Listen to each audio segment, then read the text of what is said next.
Hello friends, आपका हमारे YouTube channel online tracker में हार्दिक स्वागत है। आज मैं आपको बता दूं कि आज से आपकी ताबड़तोड़ स्कॉलरशिप आने वाली है। तो आज किन छात्रों को स्कॉलरशिप मिलेगा तो वे वेट करिएगा, मतलब शाम तक कैसे मिलेगा क्या बताओ, सब कुछ बताएंगे। तेजी से अब फॉर्म वेरीफाई हो रहे हैं, तो किनके हो रहे हैं। दूसरी बात, कुछ छात्र ऐसे भी हैं जिनको स्कॉलरशिप अब नहीं मिल पाएगा अगर ये काम नहीं कर पाएंगे तो चलिए हम वीडियो को शुरुआत करते हैं। अगर अभी तक आप लोग चैनल पर अपने इस चैनल को सब्सक्राइब नहीं किए तो सब्सक्राइब करके बेल आइकन को जरूर दबा दीजिएगा। चलिए हम वीडियो की शुरुआत करते हैं। देखिए फ्रेंड्स, ये टेलीग्राम ग्रुप है, आप इसमें जरूर जुड़ें। जुड़ने के लिए क्या करना है, आपको यहाँ पर सर्च बटन है, इस सर्च बटन में सर्च करिएगा @ऑनलाइन ट्रैकवे। स्पेलिंग आपको देखिए यहाँ पर ये मिल जाएगा, इसमें जुड़ जाइएगा। जुड़ने के लिए मतलब जुड़ जाएंगे, बहुत बेनिफिट है। बेनिफिट क्या है कि आप यहाँ पे हमसे कोई भी चीज़ कमेंट करके पूछ सकते हैं, पहली बात। दूसरी बात, कोई भी अपडेट होता है तो यहाँ पर टाइम टू टाइम आपको दे दिया जाता है। तीसरी बात क्या है इसमें कि आपके लिए लिंक्स वगैरह उपलब्ध हैं कि आप अपना स्टेटस भी चेक कर सकते हैं, और उसके साथ ही साथ आप अपना जो है पेमेंट का भी स्टेटस चेक कर सकते हैं। तो उसको जरूर चेक करें और डेली बेसिस पर स्टेटस चेक करें, क्योंकि डेली स्टेटस अपडेट हो रहे हैं, किसी न किसी के तो हो ही रहे हैं। तो आप लोग चेक करते रहें और जैसा भी स्टेटस हो उसके अकॉर्डिंग अपना काम करते रहें। चलिए अब हम आपको बताते हैं कि किसको स्कॉलरशिप मिलने वाली है और आज शाम तक मिलेगी। देखिए फ्रेंड्स, ये जो है आपको क्या करना है, अपना कोई भी ब्राउज़र खोलिएगा, क्रोम ब्राउज़र या फिर कोई भी ब्राउज़र जो आप यूज़ करते हैं उसमें सर्च करिएगा बेस्ट सरकारी लिख के आप जब सर्च करेंगे तो यहाँ पर आपको एक साइट मिल जाएगी, ऑफिशियल साइट है बेस्ट सरकारी की। आप इस पर क्लिक करके इसमें आ जाइएगा। इसका बेनिफिट मैं आपको बता रहा हूँ। देखिए यहाँ पर आप देख सकते हैं, नीचे जब थोड़ा सा आएंगे साइट पे तो यहाँ पर आपको यहाँ पर अलाउ कर लीजिएगा इसको। फिर यहाँ पर जो है यहाँ पर आप देख सकते हैं कि यूपी स्कॉलरशिप स्टेटस से संबंधित पेमेंट अगर आपको चेक करना है, वहाँ से संबंधित पेट का रिजल्ट आया हुआ है उससे संबंधित यूपी SSC अगर पेट आपने दिया हो तो, साथ ही साथ अगर आपने ग्रुप डी का रिजल्ट वगैरह अलग अलग जोन का इसमें सब कुछ डाला गया, तो आप यहाँ से आकर के विजिट करिए। दूसरी बात, अब मैं आपको यहाँ पर स्कॉलरशिप पेमेंट का दिखा देता हूँ सब कुछ खोल करके यहाँ पर। तो इसमें आप अगर एक जो खोलेंगे आप एक ब्लॉग टाइप का, तो आप इसमें जो है आगे आपको नीचे सारी चीज़ें इसमें मिल जाएंगी। जैसे मैं आपको बता दूं तो यहाँ पर आपको देखिए संशोधन करने के लिए लिंक था। फिर उसके बाद अगर मैं आपको बता दूं तो नीचे आपको स्टेटस चेक करने के लिए भी लिंक मिल जाएगा। ये स्टेटस देखिए, आप यहाँ से पेमेंट चेक करने के लिए यहाँ पर है, और साथ ही साथ आपको यहाँ पर उमंग ऐप से और पेमेंट चेक करने के लिए PFMS से भी आपको यहाँ पर लिंक मिल जाएगा। तो ये सारी चीज़ें, बाकी यहाँ पर सारा कॉन्टेंट दिया गया है, तो आप इसको बाकायदे पढ़ सकते हैं और आपको जो भी जानकारी हो तो इस साइट पर आपको मिल जाएगी। चलिए हम वीडियो को आगे बढ़ाते हैं। सबसे पहली बात तो अब मैं आपको बता दूं कि आपको जो स्कॉलरशिप मिलने वाला है तो देखिए किसको मिलेगा। सबसे पहले तो जिनका फॉर्म वेरीफाई है, जिनका फॉर्म वेरीफाई हो रखा है, उनको स्कॉलरशिप आज शाम को मिलने की उम्मीद जताई गई है। क्योंकि मैंने जो है पता लगाया है तो वहाँ पता चला कि DWO ने बताया है कि आज शाम को जो है कुछ लोगों की स्कॉलरशिप भेजी जाएगी। तो आप देखिए, अगर आपका फॉर्म वेरीफाई है तो आप आज आपको स्कॉलरशिप मिलने की उम्मीद जगी हुई है। दूसरी बात, अगर आपका फॉर्म पेंडिंग है तो आपको घबराने की जरूरत नहीं है, ये फॉर्म जल्द ही वेरीफाई हो जाएगा।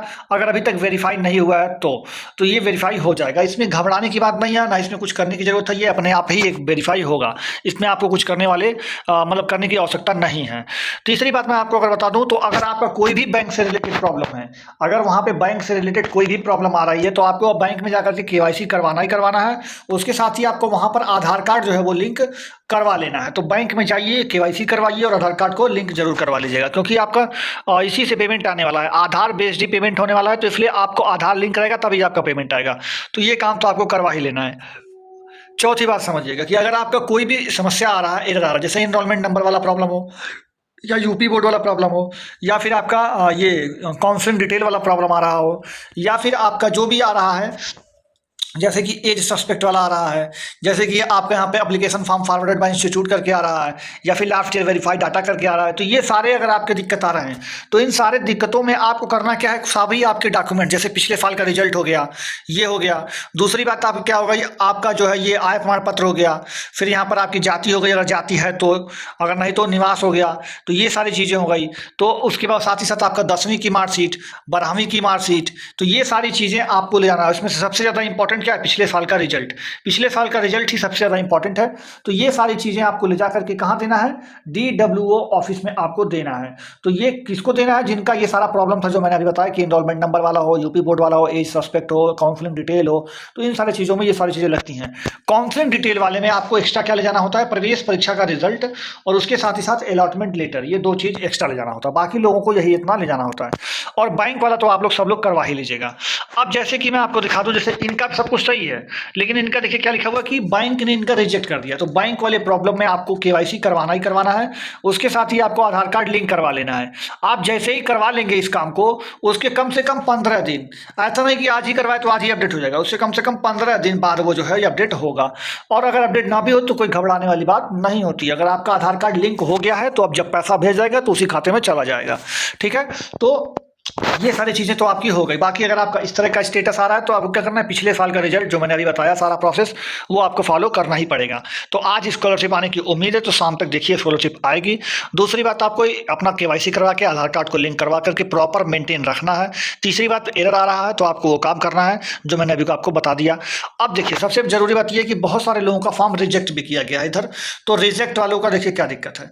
अगर आपका फॉर्म रिजेक्ट हो गया है तो आपको जिस कारण से रिजेक्ट हो गया उसका कुछ कारण लिखा होगा, जैसे एज का लिखा होगा, जैसे आपका इनवैलिड कास्ट लिखा होगा, या फिर आपका काउंसलिंग डिटेल लिखा होगा, या फिर आपका इनकम सर्टिफिकेट लिखा होगा।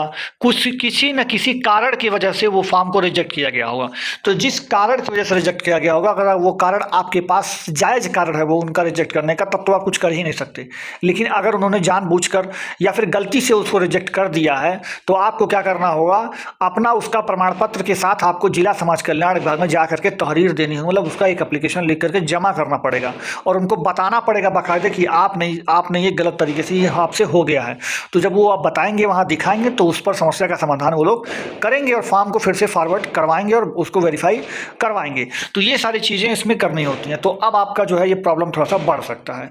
तो इसलिए रिजेक्ट वाले अगर ये काम नहीं करवाएंगे तो इनकी स्कॉलरशिप तो समझ लीजिए खत्म ही है। बाकी तो मैंने आपको बता ही दिया कि करना क्या है। तो जहाँ तक उम्मीद है आपको बात समझ में आ गया होगा। फिर भी कुछ अगर रह गया हो कि मैंने ना बताया हो या फिर आपको और भी एक्स्ट्रा कुछ जानना हो तो आप हमसे कमेंट करके पूछ लीजिएगा। और अपने इस प्यारे से ग्रुप टेलीग्राम में जुड़ जाइए, वहाँ पर आपको तो इन्फॉर्मेशन और उसके साथ ही साथ आपकी समस्याओं को समाधान मिल ही जाएगा। तो चलिए हम वीडियो को यहीं पर समाप्त करते हैं। आप लोग अपना ख्याल रखिएगा। जय हिंद, जय भारत, धन्यवाद।